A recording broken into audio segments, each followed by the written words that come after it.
దేశంలో ఎక్కడో విజయం సాధిస్తే తెలంగాణలో సంబరాలు చేసుకోవడం, తెలంగాణలో మాత్రం ఆ పార్టీ పరిస్థితి ఒక అడుగు ముందుకు 2 అడుగులు వెనుక్కు అన్నట్లుగా సాగుతుంది. ఇక తెలంగాణలో ఉన్న మహిళా నాయకురాళ్లలో డైనమిక్ లేడీ లీడర్స్లో ఆమె కూడా ఒకరు. గత కొద్ది రోజులుగా వాస్తవానికి సుదీర్ఘకాలంగా రాజకీయాల్లో ఆమె డైనమిజం చూపిస్తున్నారు. గత కొద్ది రోజులుగా మాత్రం కొంత సైలెంట్గా ఉన్నారు, లో ప్రొఫైల్గా ఉన్నారు. మాతో పాటు జన్ అవుతున్నారు ఈ వారం వీకెండ్ పాడ్కాస్ట్లో మహబూబ్ నగర్ ఎంపీ డికే అరుణ గారు.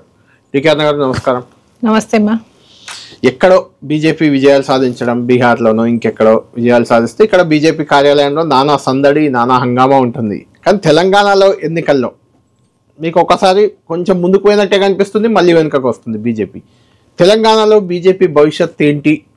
ఫస్ట్ క్వశ్చన్, ఎందుకంటే నిన్ననే ఎన్నికలు అయ్యాయి బీహార్, జూబ్లీహిల్స్ కాబట్టి అడుగుతున్నాను. ఏం చెప్తారు? ఎక్కడైతే భారతీయ జనతా పార్టీ దేశంలో అధికారంలో ఉందో, ఇతర రాష్ట్రాల్లో పదే అక్కడ అధికారంలోకి మళ్ళీ వస్తూ ఉంది. అవును. తెలంగాణలో ఇప్పటి వరకు ఎవరు కూడా భారతీయ జనతా పార్టీ అధికారాన్ని ఈ తెలంగాణ రాష్ట్రంలో రుచి చూడలేదు, అనుభవించలేదు. యునైటెడ్ ఆంధ్రప్రదేశ్లో కూడా అవకాశం రాలేదు. ఇప్పుడు తెలంగాణ రాష్ట్రంలో ప్రస్తుతం అంతా కూడా ఉన్నటువంటి వాతావరణంలో కనుక చూస్తే తెలంగాణ ప్రజలు కూడా అధికారం ఇది రేపు భవిష్యత్తులో రాబోయేటటువంటి ఎన్నికలు 2 years అయిపోతుంది and almost 2 years next month complete అవుతుంది. ఇంకో 3 years ఉంటుంది మ్యాక్సిమం. ఇంకా 3 సంవత్సరాలు మాత్రమే ఈ ప్రభుత్వానికి సమయం ఉన్నది. సో ఈ మూడేళ్ల తర్వాత జరగబోయేటటువంటి అసెంబ్లీ ఎన్నికల్లో తెలంగాణలో కూడా భారతీయ జనతా పార్టీ అధికారంలోకి రావాలని ప్రజలు కోరుకుంటున్నారు. అధికారంలోకి తీసుకురాగలుగుతామనే విశ్వాసం కూడా మాకున్నది. సో దేశవ్యాప్తంగా ఎక్కడైనా చూడండి, ఇప్పుడు బీహార్లో జరిగినటువంటి ఎన్నికలే కానీ, అంతకుముందు హర్యానా కానీ, మహారాష్ట్రనే కానీ, మధ్యప్రదేశే కానీ, రాజస్థాన్ ఉన్న కాంగ్రెస్ మన భారతీయ జనతా పార్టీ చేతిలో సౌత్ లో కంపేర్ టు నార్త్ కి కొంచెం భారతీయ జనతా పార్టీ ఇక్కడ అక్కడ ఉన్నంత స్ట్రాంగ్ గా లేదు. కర్ణాటకలో స్ట్రాంగ్ గానే ఉంది. కర్ణాటకలో మళ్ళీ సరే లాస్ట్ టైం అనేక రకాలైనటువంటి హామీలకు ఆంధ్రప్రదేశ్ లో మీ కూటమి ఉంది అనుకోండి. ఇప్పుడు ఆంధ్రప్రదేశ్ లో మా కూటమి ఉన్నది. ఇప్పుడు కర్ణాటకలో నెక్స్ట్ తప్పకుండా మళ్ళీ భారతీయ జనతా పార్టీ అధికారంలోకి వస్తుంది. అక్కడ కూడా హ్యూజ్ మార్జిన్ తో ఏం అధికారంలోకి రాలేదు కాంగ్రెస్ పార్టీ. సో అనేకమైనటువంటి ఇట్లా 5 guarantees అనేటటువంటి ఒక నినాదంతో కొన్ని భారతీయ జనతా పార్టీలో కొన్ని జరిగినటువంటి పరిణామాలతో వాళ్ళ అధికారంలోకి వచ్చింది. అక్కడ అంటే ఏంటి డికే కదా, అంటే మీరు గత పార్లమెంట్ ఎన్నికలు మొన్న కాకుండా అంతకుముందు పార్లమెంట్ ఎన్నికల ముందే బీజేపీకి వచ్చారు. అప్పటి నుంచి చాలా దగ్గర నుంచి బీజేపీని చూస్తూ వస్తున్నారు. నేషనల్ లెవెల్లో మోడీ, అమిత్ షా బలమైన నాయకత్వం, నో డౌట్. అది తెలంగాణలో నాయకత్వ లోపం ఖచ్చితంగా బీజేపీకి ఉంది అంటే మీరు ఏమంటారు? నాయకత్వ లోపం ఉందని చెప్పదు. నాయకత్వ లోపం ఉంటే ఇంతమంది మేమందరం కూడా బీజేపీలోనే ఉన్నాం కదా. మీరు ఇండివిజువాలిటీతో తెలిసిన వాళ్ళు మీరంతా బలమైన నాయకులు బీజేపీలో ఉన్నారని అంటున్నా నేను. నాయకులు ఉన్నారు, మిమ్మల్ని నడిపే నాయకుడు లేడు, నాయకత్వం లేదు. పైన అంటే రాష్ట్ర అధ్యక్షుడు కావచ్చు, రాష్ట్ర అధ్యక్షుడు అనేది మొన్నటిదాకా కిషన్ రెడ్డి గారు ఉన్నారు, అంతకుముందు సంజయ్ గారు ఉన్నారు. సరే ఇప్పుడు రామచంద్రరావు గారిని కొత్తగా నూతనంగా ఎన్నుకున్నారు అధ్యక్షుడిగా. సో ఎలక్షన్ ఇంకా 3 సంవత్సరాలు ఉన్నది. సో ఇక్కడ ఉన్నటువంటి పార్లమెంట్ సభ్యులే కావచ్చు, అసెంబ్లీ ఎమ్మెల్యేసే కావచ్చు, సో అంటే మొన్న జరిగినటువంటి ఎన్నికల్లో గెలిచిన పార్లమెంట్ సీట్లే కానీ, అసెంబ్లీ సీట్లే కానీ చూసుకుంటే తప్పకుండా భారతీయ జనతా పార్టీ తెలంగాణలో నెక్స్ట్ అధికారంలోకి వస్తుందని 100% చెప్పడానికి ఒక మంచి స్కోప్ ఉంది కాదు. అవైనటువంటి అంటే కింద క్షేత్రస్థాయి మనం చూడగలుగుతున్నాం ఆ విషయాన్ని. ఎందుకంటే కాంగ్రెస్ని చూసాము, టీఆర్ఎస్ని చూసాము. ఇద్దరు కూడా తెలంగాణ రాష్ట్రంలో అనేక హామీలు ఇచ్చినటువంటి, గతంలో అనేక హామీలు ఇచ్చి అధికారాన్ని 10 ఏళ్ళు అనుభవించి తర్వాత రాష్ట్రాన్ని అప్పుల కూపంలో నెట్టేసి తర్వాత వచ్చినటువంటి కాంగ్రెస్ పార్టీ అప్పుల కూపంలో ఉన్నటువంటి రాష్ట్రాన్ని ఇంకా అప్పుల కూపంలో నెట్టేస్తూ ఉంది తప్ప ప్రజలకు ఇచ్చిన హామీలు నెరవేర్చలేకపోవడము, ప్రజల లోపల ఒక అంటే ఈ ప్రభుత్వం పైన ఒక అనాసక్తి, అసంతృప్తి ప్రజల లోపల ఉండడము, ఇవన్నీ కూడా ఇవాళ ఖచ్చితంగా రేపు రాబోయేటటువంటి ఎన్నికల్లో దేశవ్యాప్తంగా కూడా, ఎందుకంటే మనం కొంచెం స్లో అనే చెప్పాలి. అవును, స్పెషల్లీ తెలంగాణలో చాలా స్లో ఉంది. ఇంకొక పాయింట్ కూడా ఇక్కడ తెలంగాణలో కనిపిస్తుంది మేడం. అదేంటంటే రేవంత్ రెడ్డి గారు మీ జిల్లానే ఆయన కాంగ్రెస్ లో చేరిన కొద్ది రోజులకే పిసిసి అధ్యక్షుడు అయ్యారు. ఆ తర్వాత ఏకంగా ముఖ్యమంత్రి కూడా అయిపోయారు ఇప్పుడు కాంగ్రెస్ లో చేరాక. అదే బీజేపీలో అలా చేరిన వాళ్ళకు వాళ్ళు ఎంత గొప్ప నాయకులైనా కానీ డీకే అన్న గారు అంతకుముందు కాంగ్రెస్లో చక్రం తిప్పిన నాయకులు మీరు. ఈటెల రాజేందర్ బీజేపీలో బీఆర్ఎస్లో చక్రం తిప్పిన నాయకుడు, రఘునందన్ రావు లాంటి వాళ్ళు కూడా ఉన్నారు. అంటే ఇలా కొత్తగా వచ్చిన వాళ్ళని అంత ఈజీగా అడాప్ట్ చేసుకోదు. కిషన్ రెడ్డి, బండి సంజయ్, వాటెవర్ ఇప్పుడు వచ్చిన రామచంద్రరావు వీళ్ళంతా మొదటి నుంచి ఉన్న నాయకులు. లక్ష్మణ్ ఎంపీ రాజ్యసభ సభ్యులు వాళ్ళనే ఎంకరేజ్ చేస్తుంటుంది. దాంతో ఒక రకమైన సిద్ధాంతాలు కానీ వాటెవర్ ఆర్ఎస్ఎస్ భావజాలం ఇలా ఉన్న వాళ్ళనే ప్రోత్సహిస్తుంటుంది. దానివల్ల తెలంగాణలో కొంత వెనుకాడుగు వేస్తుంది. ఇక్కడ మైనార్టీ ముస్లిం పాపులేషన్ కూడా చాలా ఎక్కువ. దాని ఎఫెక్ట్ మొన్న జూబ్లీహిల్స్లో కూడా మనం చూసాం. మీకు డిపాజిట్ కూడా రాలేదు బీజేపీకి. కాబట్టి ఎలాంటి ఒక మార్పు అనేది పార్టీలో అవసరం అంటారా? ఇప్పుడున్న సిస్టమ్ కరెక్ట్ ఉందంటారా? అట్లా పార్టీ బయట నుంచి వచ్చిన వాళ్ళని ప్రోత్సహించడం లేదనేటటువంటి మాట కరెక్ట్ కాదు. ఎందుకంటే దేశవ్యాప్తంగా అనేక రాష్ట్రాల్లో ఇతర పార్టీల నుంచి వచ్చినటువంటి వాళ్ళు ముఖ్యమంత్రులు అయినరు. హిమంత బిస్వాని చూడండి మీరు అస్సాంలో చూడండి, ఇంకొంచెం అట్లాంటి ఇది చేరకూడదు లేదు పార్టీలు ఉన్న వాళ్ళకే పోస్ట్. ఇప్పుడు నేను కూడా కాంగ్రెస్ పార్టీ నుంచి భారతీయ జనతా పార్టీలోకి వెళ్ళాను. నేషనల్ వైస్ ప్రెసిడెంట్గా నాకు ఎక్స్పోజర్ ఇచ్చింది పార్టీ. సో దీంట్లో అట్లాంటి దానికి ఆస్కారం లేదు. బట్ ఎందుకంటే కొంచెం ఇక్కడ ఉన్నటువంటి వాతావరణాలు ఏంటంటే బీజేపీలో మీరు చెప్పినట్టు ముస్లిం ఓటు బ్యాంక్ మొన్న జరిగినటువంటి ఎన్నిక ముస్లిం ఓటు బ్యాంక్ ఎక్కువగా ఉండడము, ఆ ఎక్కువగా ఉండడం వల్ల కాంగ్రెస్ పార్టీని వాళ్ళు కనుక ఓటు వేయకపోతే బీజేపీ ఎక్కడ వస్తుందో అనేటువంటి భయంతోన ఈ మైనారిటీస్ ఉన్నటువంటి ఏరియాలో కాంగ్రెస్ పార్టీ అదే ఓటు బ్యాంక్గానే కాంగ్రెస్ పార్టీ నెగ్గుకొస్తాం. మొన్నటి ఎన్నికల్లో కూడా మన జూబ్లీహిల్స్ ఎన్నికల్లో కూడా కాంగ్రెస్ పార్టీ అది గెలిపే కాదు. వాస్తవం చెప్పాలంటే అక్కడ గెలిపే కాదు. ఎందుకంటే అధికారంలో ఉన్నటువంటి పార్టీ అనేక రకాలుగా వాళ్ళు మొత్తం అక్కడ ప్రచారం ఒకటే కాదు, అనేక రకాలుగా దాన్ని ఏ విధంగా చేస్తాం మనకు అన్ని తెలుసు. డబ్బులు అన్ని పోల్ మేనేజ్మెంట్ మొత్తం విపరీతమైనటువంటి. గతంలో కేసీఆర్ అంటాడు కేసీఆర్ డబ్బులతో ఎలక్షన్ గెలుస్తారు. ఇప్పుడు కూడా కాంగ్రెస్ అదే పని చేసింది. ఓన్లీ కేవలం ఎందుకంటే అది ఎక్కువ కూడా ఏరియాస్ అన్ని కూడా ఉన్నటువంటి ఏరియాస్ లో కొంచెం నిరుపేదలు ఉన్నారు. మాస్ ఏరియాస్ ఎక్కువ ఉన్నాయి. అక్కడ అందులో ఎక్కడెక్కడి నుంచో వచ్చి ఇక్కడ సెటిల్ అయ్యేదో ఉపాధి కోసం వచ్చి జీవనం కొనసాగిస్తున్నట్టు వాళ్ళు ఉన్నారు. అనేక కారణాలు అవన్నీ ఆసరాగా చేసుకొని రేవంత్ రెడ్డి గారు తన ముఖ్యమంత్రి కుర్చీ కాపాడుకోవడానికి కంప్లీట్ గా తెగించి ఎట్లనన్నా గెలవకపోతే నా భవిష్యత్తు ఉన్నటువంటి దీంట్లో మీరు పదే పదే తెలంగాణలో రాజకీయం రాబోయేది మేమే అధికారంలోకి రాబోయేదని చెప్తుంటారు. డీకే అరుణ గారు మహబూబ్ నగర్ ఎంపీగా గెలుస్తారు. ఆమె సొంత నియోజకవర్గం గద్వాల్లో బీజేపీకి డిపాజిట్ రాదు. బండి సంజయ్ గారు చెప్తున్నాను మీ ఒక్కరి గురించి అంటలేను. బండి సంజయ్ గారు కరీంనగర్ ఎంపీగా గెలుస్తారు. హుజరాబాద్ లో ఆయన సెగ్మెంట్ అక్కడ ఈటెల రాజేందర్ లాంటి బలమైన నాయకుడు నిలబడ్డా ఆయన ఓడిపోతాడు. ధర్మపురి అరవింద్ ఎమ్మెల్యేగా ఓడిపోయారు, మనం చూసాం. ఇట్లా రఘునందన్ ఎమ్మెల్యేగా ఓడిపోయారు, ఎంపీగా గెలిచారు. అంటే నేనేమంటున్నా అంటే మోడీ చరిష్మా మీకు పనిచేసి మీరు ఎంపీగా గెలుస్తున్నారు తప్ప తెలంగాణలో అసలు మిమ్మల్ని ఎవరు పట్టించుకోవట్లేదేమో బీజేపీని. అందుకే మిమ్మల్ని ఎమ్మెల్యేలుగా ఓడిస్తున్నారు, ఎంపీలుగా గెలిపిస్తున్నారు. మోడీ చరిష్మా ఇస్ డెఫినెట్ గా ఉంది. మోడీకి చరిష్మా లేదనడానికి ఆస్కారం. మోదీ గారి చరిష్మాతోనే ఇవాళ రాష్ట్రాలు గెలుస్తున్నా కేంద్రంలో అధికారంలోకి వచ్చినా తప్పకుండా మోదీ గారి చరిష్మా దానికి కారణం. అంటే మోడీ గారిపై ఉన్న నమ్మకం మీపై లేదు అంటున్నారు. అది కరెక్ట్ కాదు, అది కాదు. ఇక్కడ ఉన్నటువంటి కారణాలు లోకల్ ఎలక్షన్స్ వచ్చే వరకు అనేక లోకల్ విషయాలు కూడా దాంట్లో ఇమిడి ఉంటున్నాయి. ఇక్కడ స్పెషల్లీ లాస్ట్ టైం మనకు అసెంబ్లీ కనుక చూసుకుంటే యాక్చువల్గా భారతీయ జనతా పార్టీ మంచి పొజిషన్ లో ఉండింది. మంచి కనీసం 30 నుంచి 30 సీట్లు 40 సీట్ల లోపల వస్తాయనేటువంటి విశ్వాసం ఉండేది. బట్ అనుకోనటువంటి సంఘటనలు కొన్ని జరిగినాయి ఆ టైంలో. జరగడం వల్ల దానివల్ల ఏమైంది, భారతీయ జనతా పార్టీ కాంగ్రెస్ పార్టీ అసలు ఎక్కడో అసలు కాంగ్రెస్ పార్టీ అసలు అధికారంలో మనం చూసినాం. హుజరాబాద్ లో కానీ లేదు, కానీ లేదు. అక్కడ మన మునుగోడులో కూడా అంతంత ఏదో అమ్మాయి పాల్వాయి గోవర్ధన్ రెడ్డి గారి కూతురు కాబట్టి ఆ మాత్రం ఓట్లు వచ్చాయి.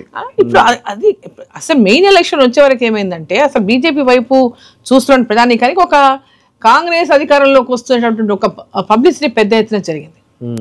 సోషల్ మీడియాని వాళ్ళు చాలా బ్రహ్మాండంగా ఉపయోగించుకోగలిగినారు తప్పకుండా కాంగ్రెస్ పార్టీ, దాంట్లో ఏం అనుమానం లేదు. అదే కాకుండా బీజేపీ బీఆర్ఎస్ ఒకటి అనేటటువంటిది బాగా తీసుకోపోగలిగినారు వాళ్ళు. ఈవెన్ మొన్న యాంటీ టీఆర్ఎస్ ఉన్నప్పుడు అటువంటి ప్రచారం చేసి భారతీయ జనతా పార్టీ పైన ఒక ప్రజల లోపల అనుమానం కలిగేటటువంటి విధంగా కొంత చేయడం వల్ల కూడా మాకు కొంత నష్టం జరిగింది.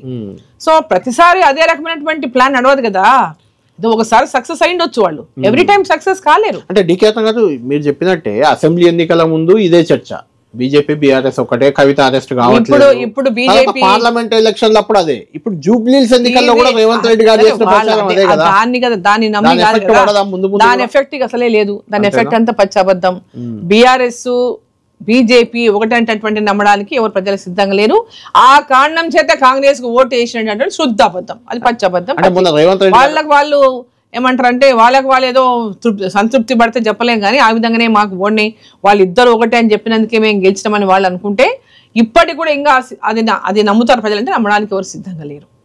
అంటే మొన్నటి ఎన్నికల్లో కూడా కిషన్ రెడ్డికి ఆయన స్వయంగా కిషన్ రెడ్డి పార్లమెంట్ కాబట్టి అది సవాల్ చేశారు. ఏమని, కాళేశ్వరం కమిషన్ ఏర్పాటు చేశాము, అందులో అవినీతి జరిగింది, రిపోర్ట్ ఇచ్చాము, మీ సిబిఐకి అప్పగించాము, ఇప్పటికీ కేసీఆర్ని హరీష్ని ఎవరిని టచ్ కూడా చేయట్లేదు, నవంబర్ 11 ఎలక్షన్ కాబట్టి ఆ లోపు వాళ్ళు అరెస్ట్ చేయండి, మీ చిత్తశుద్ధిని చాటుకోండి, మీరు రెండు ఒకటి కాకపోతే ప్రూవ్ చేసుకోండి అని సవాల్ చేశారు. చూడండి, మాట్లాడడం ఒకటి, ఆ మాటలో నిజాయితీ ఎంత ఉందనేది కూడా మనం ఆలోచన చేయాలి. అంటే ఆ మాటలు నమ్మే నిజంగానే ఓట్లేసింది దానికోసం కాదండి, డబ్బులకేసారని చెప్తున్నాం కదా. ఓట్లు డబ్బులకేసిన ఓట్లు అయ్యి ఇది గెలుపు కేవలం బలుపుతోనే గెలిచిన గెలుపు. ఈ గెలుపు కేవలం డబ్బు బలుపుతో గెలిచిన గెలుపు, అధికార బలుపుతో గెలిచిన గెలుపు. దీన్ని అసలు కౌంట్ లోకే తీసుకోవద్దు అంటే నేను ఈ ఎలక్షన్ ని కౌంట్ లో తీసుకోవద్దు. అట్లా ఎలక్షన్ కౌంట్ లో తీసుకోవాలంటే మేము 3 ఉప ఎన్నికల్లో ఆల్మోస్ట్ మునుగోడు మేము గెలిచినట్టే. దీన్ని చూసుకొని వాపును చూసుకొని బలుపు అనుకుంటే కాదు కదా. ఇక్కడ వాళ్ళు ఎంతసేపు ఉన్నా భారతీయ జనతా పార్టీ మీద ఏదో బ్లేమ్, ఇప్పుడు మీరు చెప్తున్నారు ఇక్కడ ఈ అవినీతి గురించి ఏం యాక్షన్ అరే ముఖ్యమంత్రి తను అధికారంలోకి వచ్చి 2 ఏళ్ళు అయింది, అధికారంలోకి వచ్చిన వెంబడే యాక్షన్ తీసుకుంటున్నటువంటి వాళ్ళు అన్ని రోజులు కూడా మరి ఎలాంటి యాక్షన్ తీసుకోకుండా తర్వాత మీరు మొత్తం అన్ని అంటే వాళ్ళు కాళేశ్వరం పైన ఒక రిపోర్ట్ కమిషన్ వేశారు, రిపోర్ట్ వచ్చింది, రిపోర్ట్ వచ్చినా కూడా యాక్షన్ తీసుకోలేదు.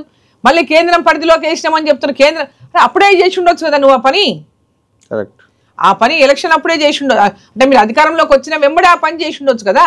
ఇదంతా కూడా కేవలం భారతీయ జనతా పార్టీ ఏదో ఒక బ్లేమ్ గేమ్ ఆడి ఇట్లా నడిపించుకోదు. అది ఎంతకాలం నడవబోయి నిజాం అనేది ఎప్పటికైనా ఒక రోజు కాకపోతే ఒక రోజు ఆలస్యమైనా నిజం అనేది బయటపడుతుంది.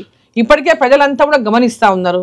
ఇదేదో ఈ బై ఎలక్షన్ గెలవంగానే ఏదో రేవంత్ రెడ్డి బలమైపోయినట్టు, కాంగ్రెస్ బలంగా ఉన్నట్టు అని భావిస్తే అది వాళ్ళ డికేఆర్ గారు బీజేపీ లోగుట్టు కన్నా కాంగ్రెస్ లోగుట్లే మీకు ఎక్కువ తెలుసు. ఎందుకంటే సుదీర్ఘ కాలం మీరు అక్కడ ఉన్న వాళ్ళు, ఇప్పుడున్న మంత్రులంతా కూడా ఆల్మోస్ట్ మీతో కలిసి మీకంటే ఇంకా మీ కింద మీరు మంత్రిగా ఉన్నప్పుడు వాళ్ళు ఎమ్మెల్యేలుగా ఉన్న వాళ్ళు కూడా ఉన్నారు అందులో. నిజంగా రేవంత్ రెడ్డి ఎన్నికతో బలోపేతం కాలేదంటారా? అంత అధిష్టానం వద్ద ఏదో పలుకుబడి తగ్గిందని చర్చ ఇలాంటి కొద్ది రోజుల నుంచి ఉన్నాయి. రాహుల్ గాంధీ పట్టించుకోవట్లని, ఇప్పుడు స్ట్రాంగ్ కాలేదా? రాహుల్ గాంధీని పట్టించుకోకపోయినా తెలంగాణలో రాహుల్ గాంధీని చూసి ఓటేయలేదు. రాహుల్ గాంధీని చూసి ఓటేసిందా కాంగ్రెస్ పార్టీకి? ఇక్కడ ఆయన చూసి ఓటేయలేదు. ఈడ యాంటీ టిఆర్ఎస్ కు ఓటేసిండ్రు.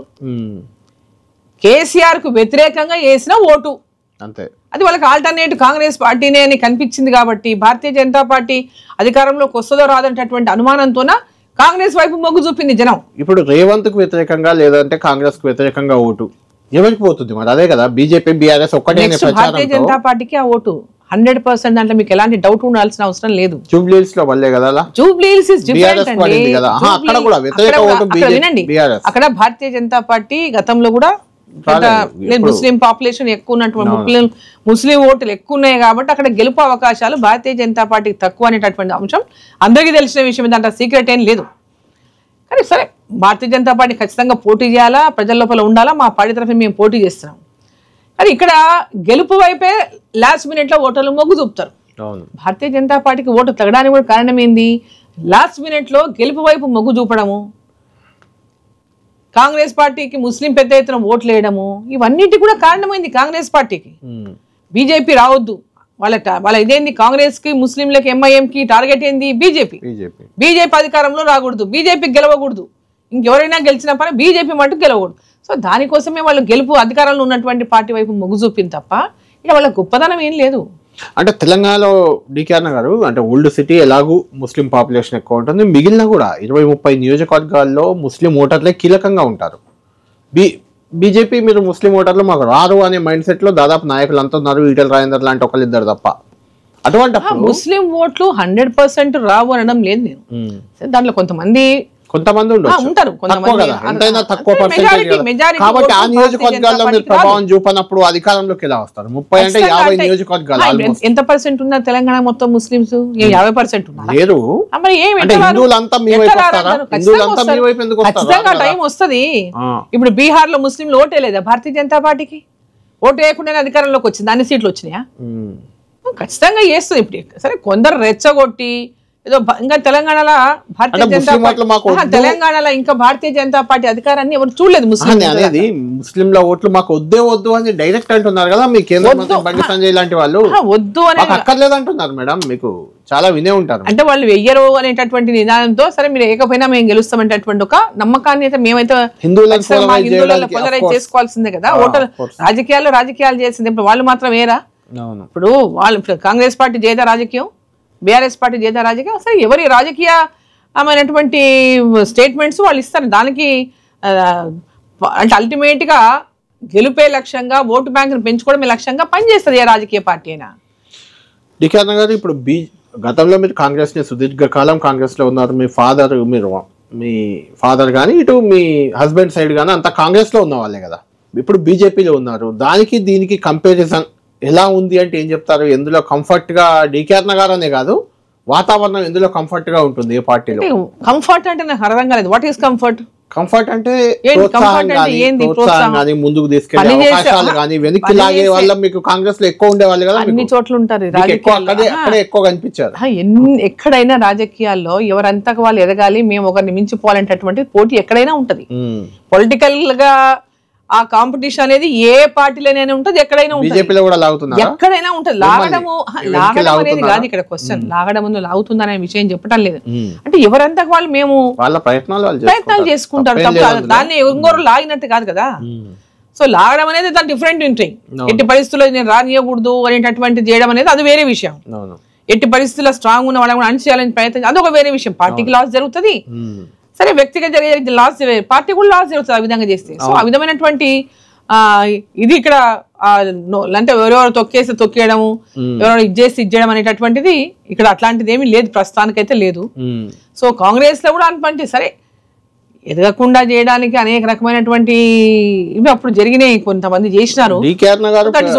అందరినీ కూడా ఓవర్కమ్ అయ్యి వచ్చిన నేను ఒక స్టేజ్ లో డీకే అన్న గారు పిసిసి అధ్యక్షురాలు అవుతారనే చర్చ కూడా వచ్చింది. అంటే ఇప్పుడు అనిపిస్తుందా మేడం మీకు, ఒకవేళ అక్కడే ఉండి అప్పుడు పిసిసి అధ్యక్షురాలు అయితే ఇప్పుడు తెలంగాణ తొలి మహిళా ముఖ్యమంత్రి అయిపోయేదానేమో అని నేనేమనుకుంటాను తెలుసా?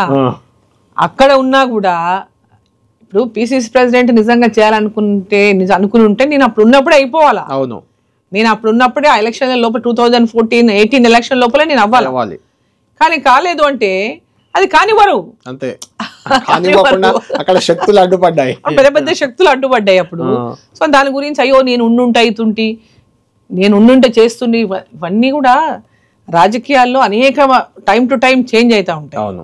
సో ఆ టైం టు టైం చేంజ్ అయిన వాటిల్లో ఎవరెక్కడ ఏం కావాలో ఎప్పుడు ఏది కావాలో అనేది ఆ భగవంతుడు రాసినటువంటి రాత, అదృష్టం అది. అంతే. అది డీకే అన్న గారు, ఈ మధ్య ప్రధానంగా ఎక్కువ చర్చకు వస్తుంది మీ జిల్లాకు చెందిన నాయకుడు దివంగత జైపాల్ రెడ్డి గారి పేరు పదే వస్తుంది.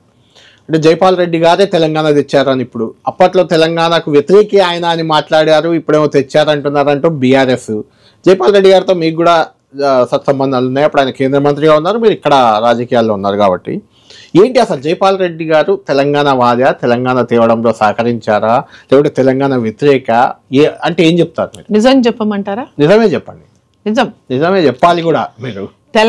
జైపాల్ రెడ్డి గారు తెలంగాణకు నాట్ సపోర్టివ్, ప్రత్యేక తెలంగాణకు మన సపోర్ట్ ఎప్పుడూ లేదు. ఆయన సమైక్యాంధ్ర గురించి మాట్లాడారు. తెలంగాణ మూమెంట్ తీవ్రమైన నేపథ్యంలో నేను కూడా తెలంగాణ అనకపోతే నాకు రాజకీయ భవిష్యత్తు ఉండదు అనుకునే తెలంగాణ కోసం మాట్లాడినారు. అంతే. తెలంగాణ అనకపోతే రేపు నేను ఎంపీ కూడా ఉండను, రాజకీయమే ఉండదు, క్లోజ్ అయిపోతాం మేము అనేటటువంటి దాంతోనే తెలంగాణ వస్తేనే నేను మళ్ళా రాజకీయాల్లో ఉండగలుగుతాం, మేము తెలంగాణ ప్రజలు మాకు ఓటేస్తారు, లేకపోతే మాకు ఓటు వేయరు అనేటటువంటి ఒక నమ్మకం, విశ్వాసం వాళ్ళకి వచ్చింది. తెలంగాణ అనకపోతే మనకి భవిష్యత్తు లేదు. ఆ దీంతోనే తెలంగాణకు వారు ఓకే చెప్పాలని చెప్పి మా తర్వాత మాట్లాడారు. బట్ అంతవరకు అయితే వారికి తెలంగాణ ప్రత్యేకంగా కావాలనో లేకపోతే తెలంగాణ ఉద్యమం ఏనాడు వారు పార్టిసిపేట్ చేయలేదు తెలంగాణ ఉద్యమంలో. మా ఫాదర్ తెలంగాణ ఉద్యమంలో పార్టిసిపేట్ చేసిండ్రు, నా భర్త తెలంగాణ ఉద్యమంలో పార్టిసిపేట్ చేసిండ్రు, మా బావగారు తెలంగాణ ఉద్యమంలో పార్టిసిపేట్ చేశారు. సో తెలంగాణ ఉద్యమంలో గతం నుంచి పోరాటం చేసిన వాళ్ళు ఉన్నారు.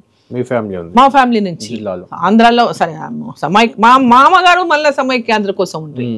మా హస్బెండ్ వాళ్ళ he was not for Telangana actual చెప్పాలంటే. వాళ్ళ ఫాదర్ కి అగెయిన్స్ట్ గా ఇద్దరు కొడుకులు సమరసింహారెడ్డి గారు, భరత్ సింహారెడ్డి గారు తెలంగాణ కోసం వాళ్ళ ఫాదర్ కి అగెయిన్స్ట్ గా వీళ్ళు కంటెస్ట్ చేసినారు అక్కడ.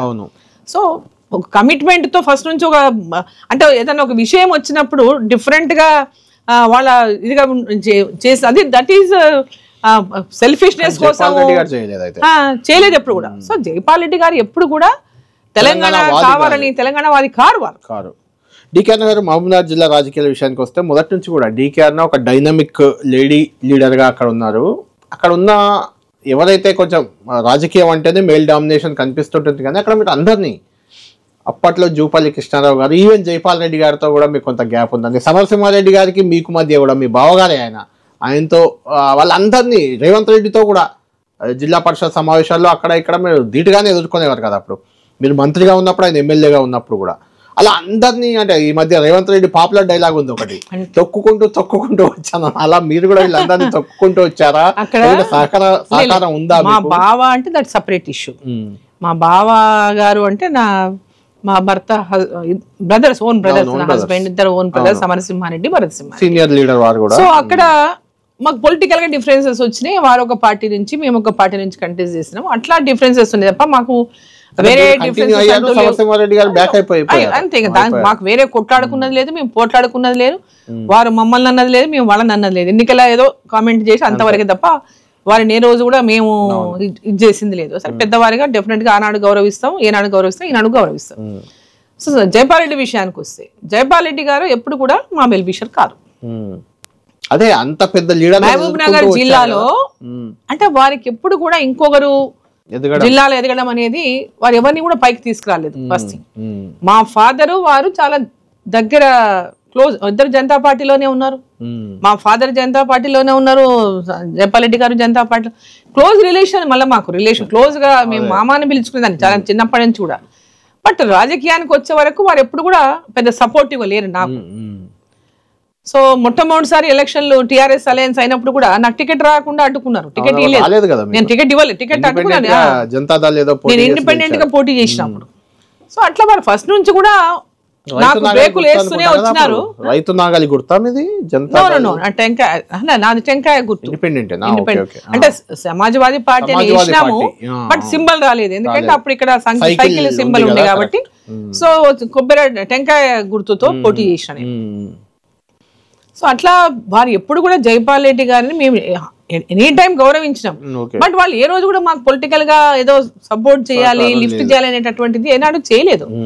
సో అది నేను మంత్రి అయిన తర్వాత కొంచెం ఓపెన్ గా నాకు టికెట్ ఎప్పుడైతే ఇవ్వకుండా అడ్డుకున్నాడో అప్పటి నుంచి కొంచెం వారిని గట్టిగానే నేను అపోజ్ చేయడం మొదలు పెట్టినా. ఇది నాట్ రైట్, ఇట్లా ఇంత అంటే నేను ఎన్నో పోరాటాలు చేసిన, నా ప్రాణాలకు తెగించి పోరాటం చేసిన. 2004 to 2099 to 4 మధ్యలో పెద్ద ఎత్తున పోరాటాలు ప్రాజెక్టుల కోసము కాంగ్రెస్ లో ఉండి అనేక రకాలుగా పోరాటం, నా ప్రాణాలు తెగించి నేను పోరాటం చేసిన. జిల్లా ప్రాజెక్టుల కోసం కానివ్వండి, పాదయాత్రలు కానీ, పోరాటాలు కానీ, ఆర్డీఎస్ దగ్గర ఉద్యమమే కానీ అన్ని చేసి జిల్లాలో స్ట్రాంగ్ పార్టీ అయిన తర్వాత ఆ పొత్తులో భాగంగా నా టికెట్ కట్ చేస్తే అది ఎంత అవకాశం కూడా వేరే చోట ఇవ్వడానికి ఉండేది. అప్పుడు అసలు జిల్లాలో బీఆర్ఎస్ లేదు, కాకపోతే అక్కడ కావాలని రానియకూడదని ఉద్దేశం చెక్ పెట్టారు మొత్తానికి. సో అది నాకు అప్పుడు అంతవరకు నేను ఎప్పుడు కూడా పెద్దవాళ్ళు చాలా గౌరవించేదాన్ని. కానీ ఇంత అప్పటి నుంచి మళ్ళీ ఇద్దరు మాట్లాడుకున్నదాన్ని అడ్జస్ట్మెంట్ అయిందా? కాలేదు ఇంకా అంతే. ఎప్పుడు మమ్మల్ని కటింగ్ పెట్టాను కానీ ప్రతి చోట ప్రయత్నం చేసేవారు. ఇక అదే విధంగానే ఫైటింగ్ చేసి నేను కూడా పోయేదాన్ని వెళ్ళేదాన్ని మాట్లాడేదాన్ని. అట్లా కొట్లాట అంటే ఇది కాదు, లేదు కానీ అంతర్గతంగా ఉండేది రైవల్రీ అయితే ఉండేది. జూపల్లి కృష్ణారావు గారితో తెలంగాణ తెలంగాణ ఉద్యమ సమయంలో పీక్ స్టేజ్ ఉద్యమం సమయంలో వారు ఇద్దరం మంత్రులు జిల్లాలో ఇద్దరం మంత్రులు ఉన్నప్పుడు ఆయన పాదయాత్ర చేస్తే అడ్డుకున్నారు. నా కాన్స్టిట్యున్సీలో చేసినందుకు అడ్డుకున్నాను. అంటే మంత్రి అంటే రాష్ట్ర మంత్రి మంత్రినే కదా. అవును, ఆయన చేయాల్సిన అవసరం లేదు. అంటే గద్వాల మీ సామ్రాజ్యం కాదు, నా కాన్స్టిట్యున్సీ రిప్రజెంటేటివ్ నేను. అవును, అక్కడ ప్రజాప్రతినిధి పార్టీ, ఆయన కూడా మీ పార్టీ. మా పార్టీలో ఉండి పార్టీకి వ్యతిరేకంగా పార్టీ మధ్య గ్యాప్ ఉందంటారు కదా? గ్యాప్ లేదు అంటే పొలిటికల్ గ్యాప్ అంతే తప్ప పర్సనల్ గ్యాప్ ఆయనకు నాకేం లేదు. సో వాళ్ళు తెలంగాణ వైపు ఏం నిర్ణయం తీసుకున్నారు అనుకోండి, అన్న ఓకే ఆయన యాత్ర చేయమనండి. నా కాన్స్టిట్యున్సీలో ప్రజలకి తెలంగాణ అవసరమా లేదా అని చెప్పేటటువంటిది నాకున్నది, అది రిప్రజెంటేటివ్ నేను చెప్పగలను.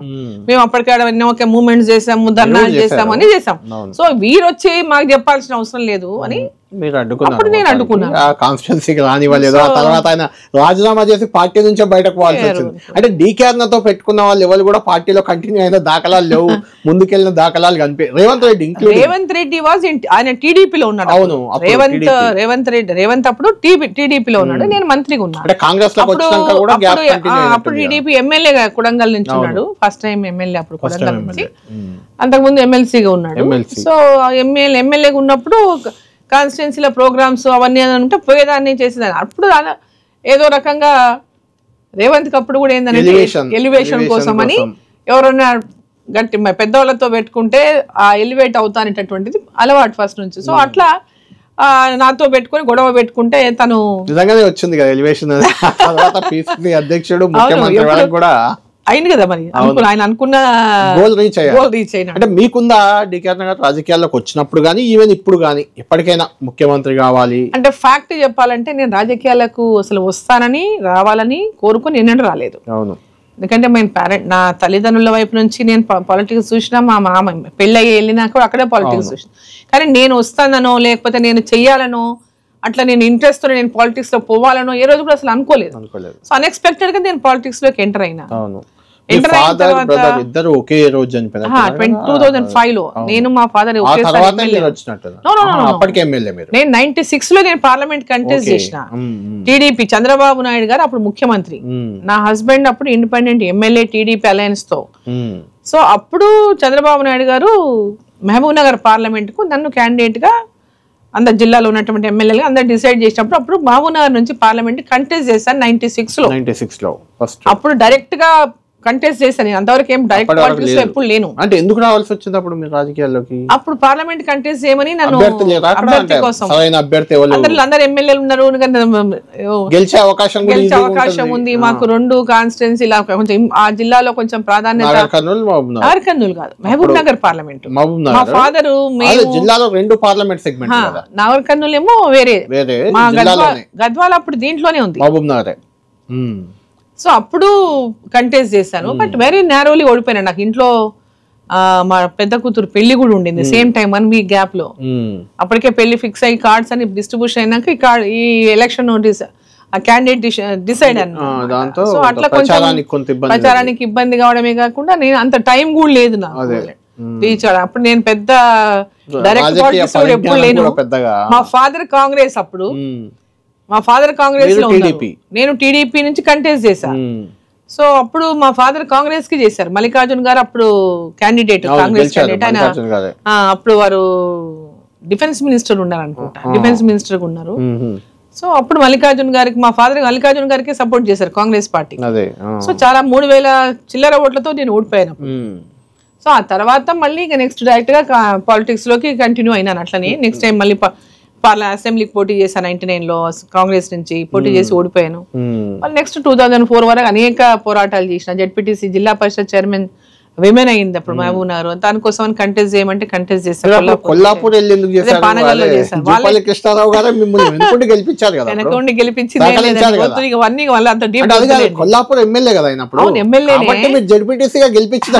అంటే అక్కడ ఏమైందంటే సరేలే అంత డీప్ వద్దులేండి, వదిలేసేయండి. సో వాట్ ఎవర్ అక్కడ నుంచి నేను గెలిచిన తర్వాత జిల్లా పరిషత్ చైర్మన్ ఇక 2 సీట్లతో మళ్ళీ అప్పుడు టీడీపీ గెలిచింది, సీతారాయక్ రెడ్డి గారు గెలిచారు. సో ఆ తర్వాత నెక్స్ట్ మళ్ళీ కంటిన్యూగా అనేక పోరాటాలు ప్రాజెక్టుల కోసం అన్నిటితో బట్టి 4లో నేను మళ్ళీ ఫస్ట్ టైం టికెట్ ఇవ్వకపోయినా అప్పుడు నేను ఇండిపెండెంట్ గా గెలిచి వచ్చారు. అక్కడ నుంచి మీరు మా ఫాదర్ కూడా అప్పుడు ఎమ్మెల్యే అయ్యారు కాంగ్రెస్ నుంచి.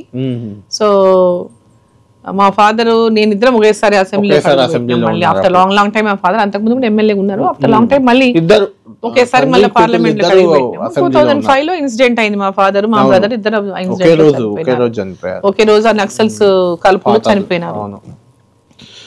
సో అది అంటే రాజకీయాలకు ఎట్లా వచ్చినామంటే అదే అనమాట. ఆ విధంగా అప్పటి నుంచి ఇక పాలిటిక్స్ లో కంటిన్యూగానే ఉంటున్నాం. అయితే అప్పుడు నక్సలైట్లు కాల్చి చంపిన సందర్భం కదా మేడం. అయితే ఇప్పుడు నక్సలైట్లను ఏరేస్తాం అనేది మీ ఎజెండా. గతంలో నక్సలైట్లతో చర్చలు జరపాలనేది మీరు కాంగ్రెస్ లో ఉన్నప్పుడు కాంగ్రెస్ పార్టీ చర్చలు జరిగిన తర్వాతనే మా ఫాదర్ చనిపోయాడు, మా బ్రదర్ చనిపోయాడు, 9 వాళ్ళతో పాటు 9 మంది అమాయకులు చనిపోయారు. డ్రైవర్లు చనిపోయారు. మీ స్టాండ్ ఏంటంటే ఏం చెప్తారు పార్టీ పరంగా కాదు, అసలు నక్సలిజం పట్ల మీ వైఖరి? నక్సల్స్ అని అంటే వాళ్ళ సిద్ధాంతం లేని నక్సలిజం అండి. ఇప్పుడు వాళ్ళు అసలు ఎందుకోసం చంపుతారు అన్నది అసలు అర్థమే లేదు. మా ఫాదర్ని ఎందుకోసం చంపారు? మా తమ్ముడు ఏం చేశాడు? 9 మంది అమాయకులు ఏం చేశారు? మా తమ్ముడు డ్రైవర్ ఏం చేశాడు? మా నాన్న డ్రైవర్ ఏం చేశాడు? గన్మెన్ ఏం చేశాడు? అమాయకులు పక్కన ఉన్నటువంటి అనేక మంది చనిపోయారు. వాళ్ళందరూ ఏం చేశారు? వాళ్ళకి ఏదో రకంగా మేమున్నామనేటటువంటిది అంటే పేద ప్రజలకు అండగా ఉండే ఒక ప్రాసెస్ లో. అంటే చంపడం గురించి నేను మాట్లాడను. ఏం అండగా ఉన్నారు వాళ్ళు చెప్పండి? వాళ్ళ భూములు లాక్కోవడం, ఊళ్ళల్లో పెత్తందారులు మమ్మల్ని ఎందుకు చంపారు? మరి వాళ్ళు చంపింది అన్యాయం కదా. అంటే మీ మీద కూడా అప్పుడు ఉంది కదండి సారా వ్యాపారం, మైనింగ్ వ్యాపారం. మైనింగ్ మాకు లేనే లేదు. మైనింగ్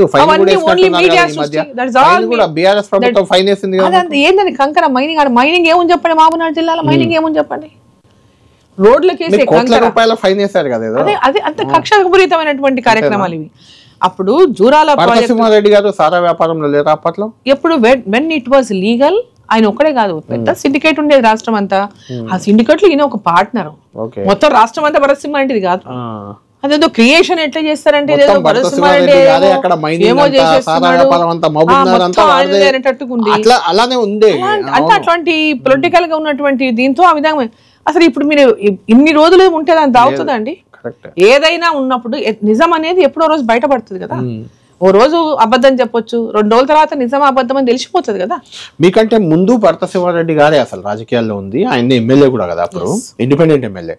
అలాంటిది ఆయన ఎందుకు సైడ్ అయిపోయారు? జనరల్ గా వైఫ్ ని వెనకబెట్టి ముందు రాజకీయం చేస్తుంటారు, అలాంటిది మీరు ముందుకు వచ్చేసారు, ఆయన సైడ్ అయిపోయారు. వాస్తవంగా ఏం జరిగిందంటే అప్పుడు విమెన్ క్యాండిడేట్స్ కావాలా, ఉమెన్ క్యాండిడేట్స్ కావాలా కాంగ్రెస్ లో. అప్పుడు రాజశేఖర రెడ్డి గారు పిసిసి ప్రెసిడెంట్ ఉన్నారు, సోనియా గాంధీ గారు అప్పుడు ఏఐసిసి అధ్యక్షురాలు అయినారు.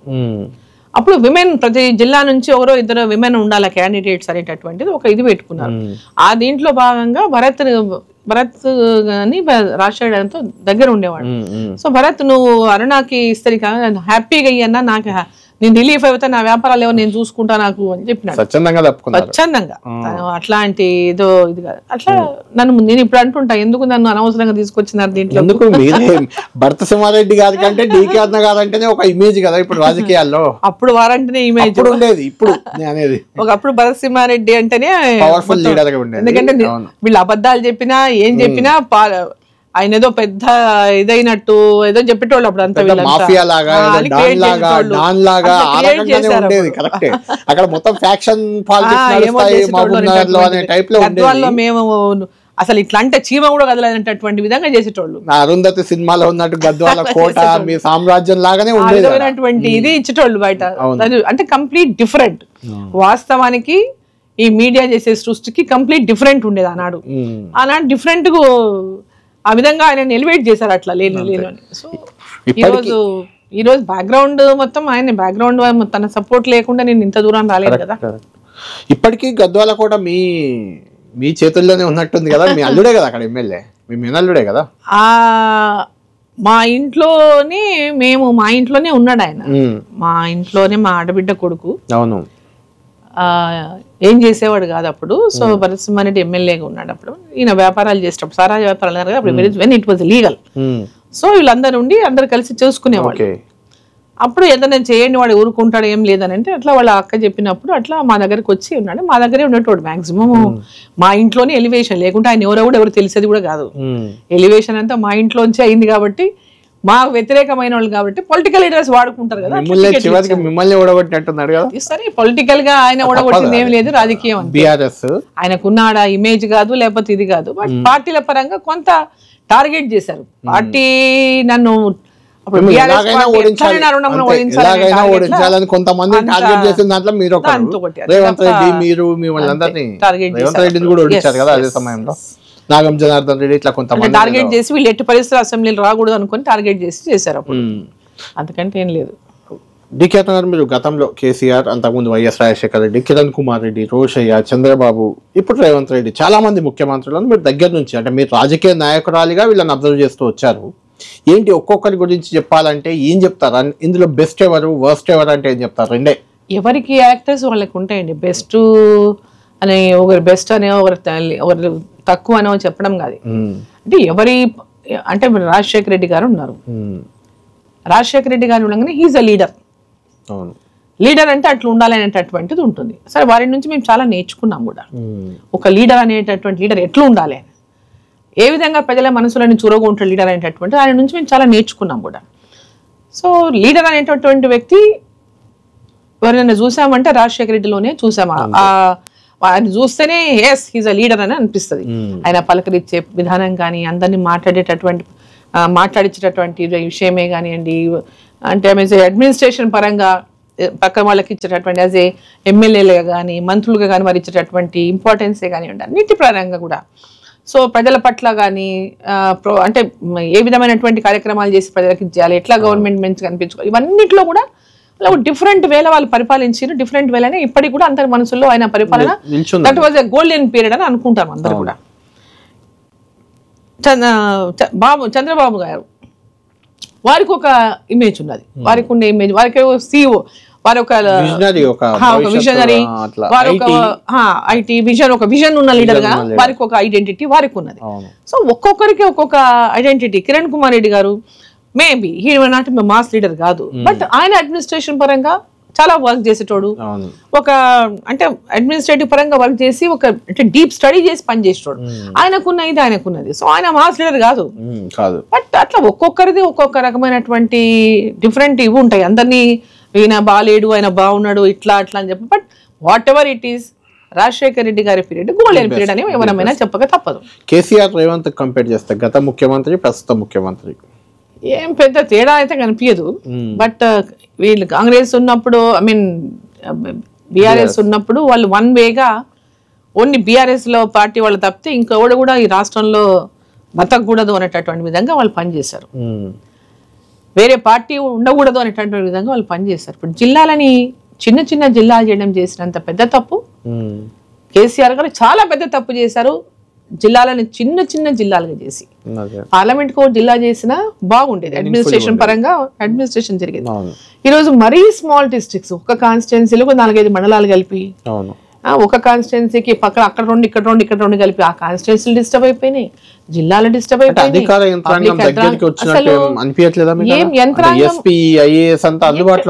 అందుబాటులో పెద్ద ఉపయోగం అయితే లేదు దీని నుంచి. చిన్న జిల్లాల వల్ల పెద్ద జరిగిన ఉపయోగం అయితే ఏమి లేదు. అడ్మినిస్ట్రేషన్ పరంగా ఇప్పుడు సపోజ్ ఒక జిల్లా ఉందనుకోండి, ఆ జిల్లాలో ఒక కాన్స్టిట్యున్సీ మొత్తం ఒక జిల్లాలో ఉండాలి. ఉండదు. ఈ కాన్స్టిట్యున్సీ ఒక మండలం ఈ జిల్లాలో, ఒక మండలం ఈ జిల్లాలో, ఒక 3 మండలాలు ఈ జిల్లాలో. అది ఎట్లా అడ్మినిస్ట్రేషన్ అవుతుంది చెప్పండి? ఒక ఎమ్మెల్యే ఎట్లా అడ్మినిస్ట్రేషన్ చేసుకుంటాడు? 3 జిల్లాలకు పోవాలా? 3 జిల్లాలకైనా ఇప్పుడు నేను పార్లమెంట్ మెంబర్ని, మహబూబ్ నగర్ పార్లమెంట్, 6 జిల్లాలు నేను 6 జిల్లాల్లో మీటింగ్ అటెండ్ చేయడానికి సాధ్యమా? ఒకటే రోజు, ఒక్క రోజు కాకపోయినా నెలలో 6 అయినా కష్టమే కదా. ఇప్పుడు ఈ రోజు ఇక్కడ మీటింగ్ పెడతారు, సేమ్ డే ఇంకో చోటు ఉంటది, లేదా నెక్స్ట్ డే ఇంకో చోటు ఉంటది. ఇట్లా అంటే అడ్మినిస్ట్రేషన్ పరంగా కూడా అంతమందిని కోఆర్డినేట్ చేసడం కూడా చాలా కష్టం అండి. అంతమంది ఆఫీసర్స్ తో కోఆర్డినేషన్ కూడా. సో జిల్లాలు అనేది చాలా అంటే మీరు అధికారంలోకి వస్తే మారుస్తారా మళ్ళీ జిల్లాలు మారుస్తారని తగ్గిస్తారా పెరిగిస్తారా అనేది కాదు. ఇక్కడ పబ్లిక్ ఇప్పుడు ఎట్లా అయిపోయిందంటే అదే అంటున్నా, అడ్మినిస్ట్రేషన్ పరంగా బాలేదు కదా. ఇప్పుడు బాగలేదు. కానీ ఇప్పుడు ఎట్లయిపోయింది సెంటిమెంట్, అరే నా జిల్లా తీసేస్తా అంటే నా జిల్లా పోతుంది. మీ జిల్లానే సెంటిమెంట్ తో వచ్చిన జిల్లా కదా, గద్వాల కోసం డిమాండ్లు వచ్చాయి. చెప్తున్నా ఇప్పుడు జిల్లా తీసేస్తామంటే పబ్లిక్ లో జిల్లా ఇది అంటే ఇది ఒక చాలా డిస్టర్బ్ అయిపోయింది. దీన్ని ఏ విధంగా సరిచేయాలనేది కూడా పెద్ద ఎక్సర్సైజ్, ఇది పెద్ద అంటే ఒక పెద్ద డిసిషన్ తీసుకుంటే తప్ప దీన్ని చేయలేరు. అందరు పొలిటికల్ డిసిషనే, అందరు పొలిటికల్ గా తీసుకుంటారు కాబట్టి దీన్ని చేయడం అనేది సులభం కూడా కాదు. ఇప్పుడు ఈవెన్ తాయిలాలు, ఇప్పుడు మండలాలు కూడా ఇప్పుడు చెప్తానంటే ఇప్పటికే ముఖ్యమంత్రి గారికి కూడా చెప్తున్నా మీ ద్వారా, మండలాలు అయితే ఖచ్చితంగా రీఆర్గనైజ్ చేయాలి. ఎందుకు అంటే మండలాలు ఇష్టం వచ్చినట్లు మండలాలు చేశారు, చిన్న చిన్న మండలాలు. ఒక మండలంలో 11,000 12,000 ఉంటాయి, ఇంకో మండలంలో 50,000 40,000 ఓట్లు ఉంటాయి ఒక కాన్స్టిట్యున్సీలో. అసలు మండలాలన్నా కనీసం ఈక్వల్ పాపులేషన్ ఉండాలి కదా, ఆల్ మండల్స్ ఆ కాన్స్టిట్యున్సీలో ఈక్వల్ ఉండాలి కదా కనీసం. రేపు కాన్స్టిట్యున్సీ డీలిమిటేషన్ అయినా కూడా ఇవన్నీ ఎట్లా డీలిమిటేషన్ చేస్తారు, ఎట్లా కరెక్ట్ మన తెలంగాణలో చాలా ఇబ్బందికరమైన పరిస్థితి. ఇవన్నిటి గురించి కూడా రాష్ట్ర ప్రభుత్వం ముఖ్యమంత్రి గారు ఇమీడియట్ గా ఆలోచన చేయాలి. ఈ మండలాల, ఎందుకంటే ఒక మండలాల రీఆర్గనైజేషన్ అనేది, ఇప్పుడు సపోజ్ జిల్లా ఉంది, ఇప్పుడు అలంపూరు గద్వాల ఒక కాన్స్టిట్యున్సీ, రెండు ఒక జిల్లాలో ఉన్నాయి. ఇప్పుడు ఇక్కడ డీలిమిటేషన్ లో ఒక కాన్స్టిట్యున్సీ కావాలంటే నాకు తెలిసినంత వరకు ఆ జిల్లా పరిధిలో ఉన్నటువంటిలోనే పెరగాల. అంటే అట్లా లేదు డీలిమిటేషన్. అంటే ఇంతకుముందు సిస్టమ్ మనకు పునర్విభజనలు ఉన్నది ఏంటంటే ఒక పార్లమెంట్ లో 7 అసెంబ్లీలు ఉన్నాయి, దాన్ని 9 చేయాలనే సిస్టమ్ పెట్టారు. 9 చేయాలి, ఓకే 9 చేయాలి. అప్పుడు జిల్లాలు తేడా వచ్చేస్తాయి ఆటోమేటిక్ గా. అది కూడా ఒకటి ఉన్నది point, with in the district చేయాలనేది కూడా అప్పుడు ప్రాబ్లం వస్తుంది. కాబట్టి దీని గురించి ఏం చేయాలనేది ప్రభుత్వం ఆలోచించాలి. ఒక రౌండ్ టేబుల్ సమావేశం, మేధావులతో చర్చలో ఏదో చేయాలి. లేకపోతే ఇది మనకు తెలంగాణకు మొత్తం కూడా చాలా ఇబ్బందికరమైన పరిస్థితి వస్తుంది. దీని మీద ఎక్సర్సైజ్ చేయాలి, దీని మీద దృష్టి పెట్టాలి ప్రభుత్వం. ఎలక్షన్ల కంటే ముందు, ఈ లోకల్ బాడీ ఎలక్షన్ల కంటే ముందు ఈ ఎంపీటీసీలది జెడ్పీటీసీలది ఇదంతా రీఆర్గనైజేషన్ చేస్తే తప్ప వ్యవస్థని దాన్ని కరెక్ట్ గా చేయకుంటే ఇది ఇట్లనే కరెక్ట్. ఇప్పుడు మహిళా బిల్లు ఒకటి మీ ముందుంది, బీజేపీ కేంద్ర ప్రభుత్వం ముందు. రెండోది నియోజకవర్గాల పునర్విభజన ఖచ్చితంగా అవుతుందా? ఈ రెండు అవుతాయా వచ్చే ఎన్నికల్లో? దాంతో చాలా పరిణామాలు మారుతాయి రాజకీయ పరంగా కూడా. ఇప్పుడు అప్పుడు డీలిమిటేషన్ అయినప్పుడు ఎన్నో రకాలుగా మార్పులు వచ్చినాయి. సో 2009 లో డీలిమిటేషన్ అయినాకనే మనం ఎలక్షన్ లో పోయినాం. సో ఇప్పుడు 2020 ఉమెన్ రిజర్వేషన్ లో మహిళలు పెద్ద ఎత్తున వస్తారు. సో తప్పకుండా అవుతుంది ఇదంతా. అయితే దీనిపైన తెలంగాణకు ముఖ్యంగా సౌత్ కి ఏదో నష్టం జరుగుతుంది, నియోజకవర్గాలు ఇక్కడ తగ్గుతున్నాయి అక్కడ పెరుగుతున్నాయి, పొలిటికల్ గా మాట్లాడే మాటలు తప్ప అట్లాంటి అవకాశం లేదు. ఎక్కడ ఎన్ని పెరగాలో ఏ స్టేట్ కి సంబంధించి ఆ స్టేట్ ప్రకారం, ఆ పాపులేషన్ ప్రకారం కాకుండా అక్కడ పర్సెంటేజ్ ప్రకారం ఏ స్టేట్ లో ఎన్ని పెంచాలని దాని ప్రకారం పెంచుతారని అనుకుంటున్నాను. ఇంకొక కీలకమైన బిల్లు కూడా ఇప్పుడు పార్లమెంట్ ముందుంది, దానిలో మీరు కూడా భారత రాజ్యాంగ సవరణ ఏకంగా దానికి అందులో మెంబర్ గా ఉన్నారు. ఆ కమిటీలో సబ్ కమిటీలో పార్లమెంటరీ కమిటీ 2-3 రోజులైంది కదా, అంతే కదా, దాంట్లో మీరు మెంబర్. ఇప్పుడు సీఎం ని ప్రధానమంత్రిని కూడా ప్రాసిక్యూట్ చేయాలి 30 రోజులు జైల్లో ఉంటే అనేది. అయితే దీనిపై చాలా రకమైన విమర్శలు వస్తున్నాయి. అందులో 2-3 పాయింట్లు ఉన్నాయి. కాశ్మీర్ కి పునర్విభజన, అవన్నీ రాష్ట్ర హోదా, ఇవన్నీ అవి రొటీన్ గా అయిపోయేటి. కానీ ఇందులో ఏంటంటే మీరు కక్ష సాధింపు ఉంటుంది, కేంద్రంలో ఏది ఉంటుంది, ముఖ్యమంత్రులను 30 రోజులు జైల్లో పెట్టేస్తారు, పదవి నుంచి దింపేస్తారు. ఇలాంటి చర్చ ఒకటి పెద్ద ఎత్తున జరుగుతుంది. అంటే ఇప్పుడు అనేక రాష్ట్రాల్లో అనేక అంటే డిఫరెంట్ స్టేట్లలో డిఫరెంట్ గవర్నమెంట్స్ కూడా ఉన్నాయి. బీజేపీ ఉన్న చోట బీజేపీని అత్యధికంగా బీజేపీ ముఖ్యమంత్రులే ఉన్నారు దేశవ్యాప్తంగా. కానీ మిగిలిన పార్టీలు ఉన్న దగ్గరే చెప్పేది. ఇప్పుడు ఓటుకు నోటు కేసే ఉంది ఫర్ ఎగ్జాంపుల్.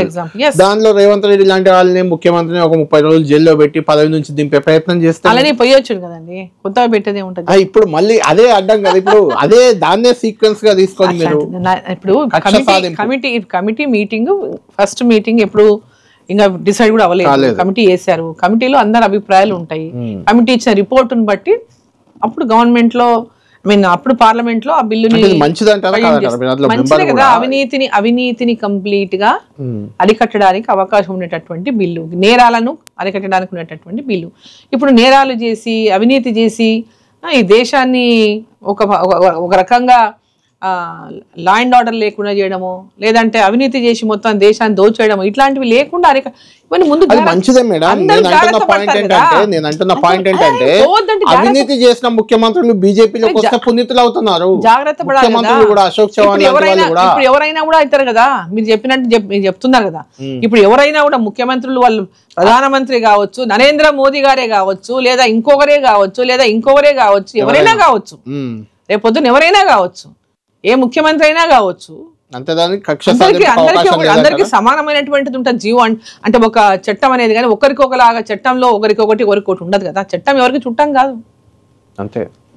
అది ఫాలో అయ్యే అవకాశమే ఉంటది. వచ్చినా ఈ బిల్లు వచ్చినా వెల్కమ్ చేయాలి. ఎవరు భయపడాల్సిన అవసరం లేదు. తప్పు చేయకుండా ఉండాల్సినటువంటి వాళ్ళు ఎవరు భయపడాల్సిన అవసరమే లేదు. కక్షపూరితంగా ఎట్లుంటుంది చెప్పండి? ఏమీ లేకుండా ఏమైనా ఉంటుందా? ఏదైనా ఉంటేనే ఉంటది. అవును, ఊరికనే రాదు కదా. అవును. తెలంగాణలో ఒక మహిళా నాయకురాల ఆధ్వర్యంలో ఒక పార్టీ వచ్చే అవకాశం కనిపిస్తుంది. కేసీఆర్ కూతురు కల్వకుంట్ల కవిత గారి పార్టీ ఒకటి బీసీ నినాదంతో రాబోతున్నట్లు అనిపిస్తుంది. అది ఇంకా రాలేదు, వచ్చే ఒక అవకాశం. ఎలా ఉంటుంది, దాని ఫ్యూచర్ ఎలా ఉంటుంది అనేది ఒక చర్చ. రెండోది, మీ బీజేపీ నాయకులు చాలా మంది కవిత వెనుక రేవంత్ రెడ్డి ఉన్నారు, లేకుంటే కాంగ్రెస్ ఉంది అని ఒక చర్చ. ఇంకొంతమంది బీజేపీ ఉంది, రేపు బీజేపీ ఇట్లా కవితతో చేపిస్తుంది, లేకుంటే మేము లిక్కర్ స్కామ్ ఏదో ఉంది, బెదిరిస్తుంది అని ఒక చర్చ. ఏంటి అసలు కవిత పార్టీని మీరు ఎలా చూస్తున్నారు?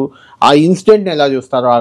కేసీఆర్ కుటుంబంలో రాజకీయాల్లో ఈ చర్చలు అనేటివి వెరీ కామన్. ఎవరికి ఇష్టం ఉన్నట్లు వాళ్ళు అనువదించుకుంటుంటారు, మాట్లాడుతుంటారు. బట్ షర్మిల ఏమైంది? రాజశేఖర రెడ్డి గారి కూతురు షర్మిల ఏమైంది చెప్పండి? ఆమె పార్టీ తెలంగాణలో పార్టీ పెట్టారు, ఏపీ కాంగ్రెస్ అధ్యక్షురాలు చెప్పండి. ఏమైంది చెప్పండి? ఇది కూడా అంతే. రేపొద్దున అంతే.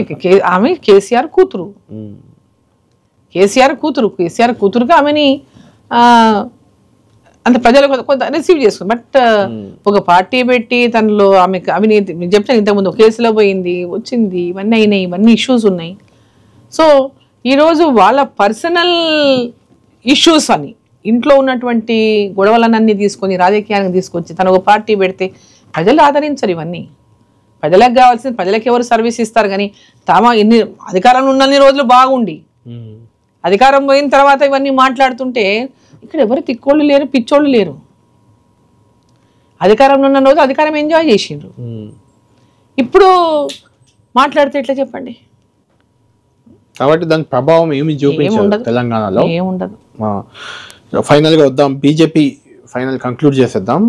రానున్న రోజుల్లో మాదే అధికారం అని బీజేపీ గట్టిగా చెప్తుంది, కానీ దానికి సంబంధించిన ప్రయత్నాలు, దాని కార్యాచరణ, లేకుంటే ఇంకేదైనా అటువంటిదైతే ఏం పెద్దగా కనిపించట్లేదు. ఎన్నికలు వచ్చినప్పుడు మీరు అడావుడి జోబ్జెల్స్ కానీ వాట్ ఎవర్ గ్రేటర్ ఎన్నికలు రేపు రాబోతుంది, లోకల్ బాడీ రాబోతుంది, లోకల్ బాడీలు వస్తాయి. ఇప్పుడు జస్ట్ 2 years అయింది, ఇప్పుడు నెక్స్ట్ 3 years ఉంది. ఇప్పటి నుంచి డెఫినెట్ గా ఫోకస్ చేస్తాం. టైం దేనికైనా గవర్నమెంట్ కి గెలిచిన తర్వాత కొంత సమయం ఇవ్వాలి కదా. వీళ్ళు 2 సంవత్సరాలు ఆల్మోస్ట్ అయింది, సమయం ఇచ్చిందాం. మేము కూడా అన్ని రకాలుగా ఈ ప్రభుత్వం ఏం చేస్తుందో చూసినాం. తప్పకుండా ప్రజా ఉద్యమ ఖచ్చితంగా భారతీయ జనతా పార్టీ చేపడుతుంది, ప్రజల లోపల ఉంటుంది, ప్రజల యొక్క అభిమానాన్ని చూరగొంటది. తెలంగాణ రాష్ట్రంలో, ఇతర రాష్ట్రాల్లో భారతీయ జనతా పార్టీ పదే అక్కడ గెలిచి వస్తుందంటే భారతీయ జనతా పార్టీ అక్కడ అంటే పరిపాలిస్తున్నటువంటి తీరుని బట్టే కదా.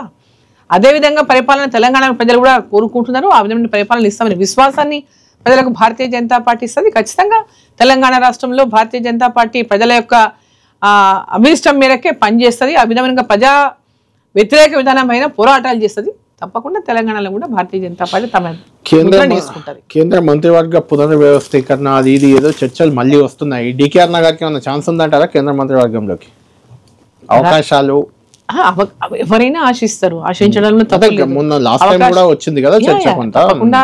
తప్పకుండా ప్రతి ఒక్కరికి ఆశలు ఉంటాయి. ఆశలు లేని వాళ్ళు ఎవరిగా ఖచ్చితంగా ఉండరు. రాజకీయాల్లో ఇంతకాలం నుంచి ఉన్నప్పుడు ఆశించకుండా ఉంటారని అనుకోరు కదా ఎవరైనా. లేదు ఆశించడం లేదంటే అబద్ధం చెప్తుంది. ఆశించకపోవడం కూడా కరెక్ట్ కాదు. నేను తప్పకుండా ఆశిస్తాను. బట్ ఇట్స్ ఆల్ ప్రధానమంత్రి గారి నిర్ణయాన్ని బట్టి ఉంటుంది. రైట్, థ్యాంక్ యూ డికేఆర్ గారు. చాలా అంశాలు మీరు మాతో షేర్ చేసుకున్నారు. చూడాలి, మొత్తానికి రానున్న రోజుల్లో కేంద్ర మంత్రివర్గ పునర్వ్యవస్థీకరణ, రాష్ట్రంలో బీజేపీకి కొత్త జవసత్వాలు ఇచ్చే ఆలోచన రకరకాలుగా జరుగుతున్న నేపథ్యంలో డికేఆర్ గారి రోల్ ఎలా ఉండబోతుంది రానున్న రోజుల్లో మనం చూద్దాం. ఇది ఈ వారం వీకెండ్ పాడ్కాస్ట్.